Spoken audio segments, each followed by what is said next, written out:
السلام علیکم دوستو، آج کی کہانی کا نام ہے چشماٹو۔ کتنی مرتبہ تمہیں اس موبائل اور کمپیوٹر کے زیادہ استعمال سے منع کیا ہے، لیکن مجال ہے جو تم پہ کوئی اثر بھی ہو۔ وہ جو اپنے تئیں حساب سے چپ کر کمرے کے کونے میں دبکا موبائل گیم میں گم تھا، باپ کے اس اچانک چھاپے پر بوکھلا کر کھڑا ہو گیا۔ موبائل کو چھپانے کا بھی اسے موقع نہ مل سکا، کیونکہ وہ تو پہلے ہی باپ کے ہاتھ میں آ چکا تھا۔ وہ ابو یوں اچانک چوری پکڑے جانے پہ بوکھلاہٹ میں اس سے جملہ بھی پورا ادا نہ ہو سکا، حالانکہ ایسی چوریاں پکڑے جانا تو اس کا معمول بن گیا تھا۔ کیا وہ ابو انہی موبائل اور کمپیوٹر کے زیادہ استعمال کی وجہ سے ہی تو اتنی چھوٹی عمر میں ہی یہ اتنا موٹا چشمہ اپنی آنکھوں پہ سجا چکے ہو، پھر بھی ان کا پیچھا نہیں چھوڑ رہے ہو؟ باپ کی ڈانٹ پر حارث نے موٹے فریم کے چشمے سے سجی آنکھوں سمیت سر جھکا دیا۔ یہ حقیقت تھی کہ اسے چشماٹو حارث موبائل اور کمپیوٹر پہ کثرت سے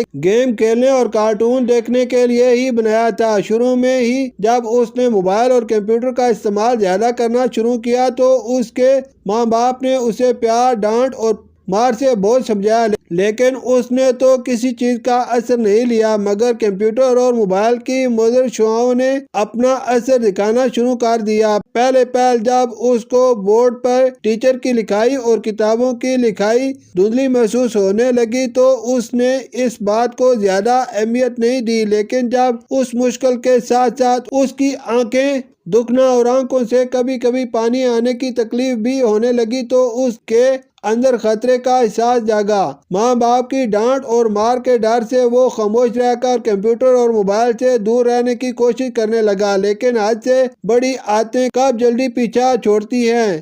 اپنی ناکام کوششوں کے باوجود جب اس کے سر میں بھی درد ہونے لگا تو اس نے اپنی ممکنہ ڈانٹ کے خوف سے ڈرتے اور روتے روتے اپنی کیفیت اپنی امی کو بتا دی، جس کی بنا پر اسے سخت ڈانٹ کے ساتھ ساتھ کالے موٹے فریم کے چشمے کے تحفے کے ساتھ چشماٹو حارث کے لقب کا اعزاز بھی مل گیا۔ نظر کا چشمہ لگ جانے کے بعد جب اسے اپنی آنکھوں، لکھنے پڑھنے اور سر کے درد کی طرف سے اطمینان ہوا تو وہ اپنی پرانی روٹین پہ دوبارہ چل پڑا تھا۔ حارث کو موبائل اور کمپیوٹر کے علاوہ کرکٹ کا بھی جنون کی حد تک شوق تھا۔ وہ اپنے محلے کی ٹیم کا بہترین کھلاڑی تھا۔ اس دسمبر کی چھٹیوں میں ان کی ٹیم اور محلے کی ہی دوسری ٹیم نے آپس میں مقابلے کا پروگرام بنایا تھا، جس کے لیے وہ سب کھلاڑی بہت خوشی سے تیاری میں مگن تھے کہ میچ سے ایک دن پہلے پریکٹس کرتے اچانک حارث کا چشمہ گر کر ٹوٹ گیا۔ زمین پہ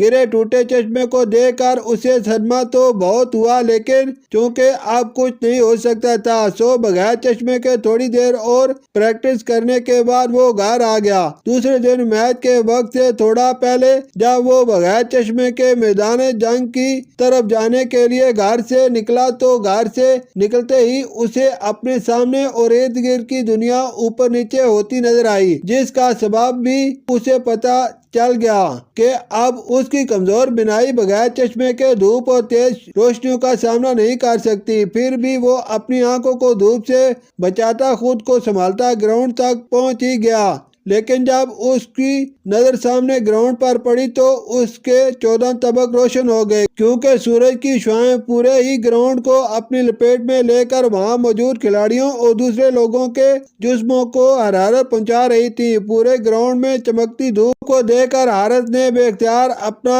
چکراتا سر تھام لیا۔ اپنی ممکنہ ناکامی اور اپنے بیچ میں گھومتی دنیا کو محسوس کر کے اب حارث کو صحیح معنوں میں احساس ہو رہا تھا کہ ضرورت سے زیادہ موبائل اور کمپیوٹر کے استعمال نے اسے آدھا اندھا بنا دیا تھا۔ اس نے اپنی بے وقوفی کے ہاتھوں ہی خود میں ایک بہت بڑی خامی پیدا کروا دی ہے، لیکن اب پچھتائے کیا جب چڑیا چگ گئی کھیت۔ شکریہ۔